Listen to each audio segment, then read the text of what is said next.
এখন আমাদের কি করণীয়? ইসরায়েল আর ইরান যুদ্ধে আমরা কাদের পক্ষ নিই?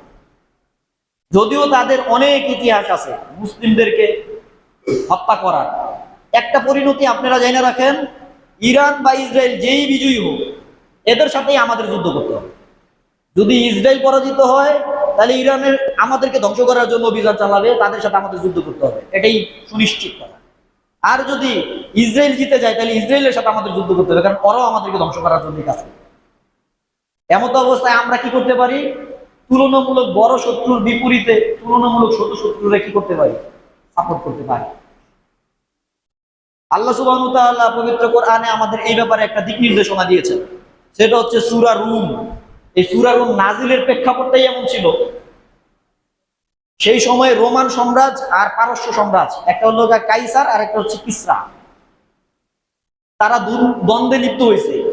তখন রাসূলুল্লাহ সাল্লাল্লাহু আলাইহি সাল্লাম রোমান সাম্রাজ্যের প্রতি সহানুভূতি প্রকাশ করছে, সমর্থন প্রকাশ করছে, ভালোবাসা প্রকাশ করছে। কারণ কি? কারণ হচ্ছে রোমকরা হচ্ছে খ্রিস্টান, তারা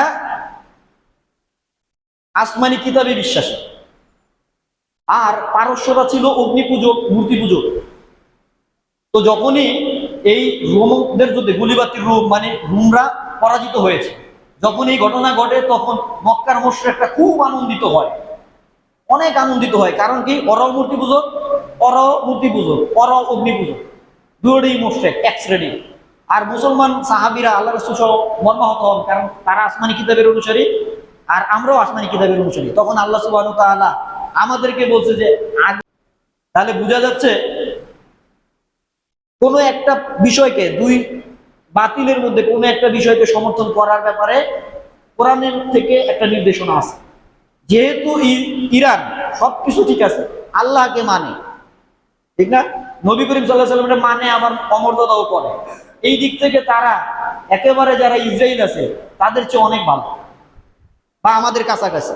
এজন্য আমরা চাই এবং সমর্থন সবকিছু দোয়া সবকিছুই করবো যাতে করে তারা টিকে থাকে, তারা যেন তাদেরকে আরো বেশি ক্ষতি করতে পারে ইসরায়েলকে। কিন্তু এটাও সাথে সাথে মাথায় আমাদের চিন্তা রাখতে হবে যে এরপরে আমাদের পালা তাদের সাথে।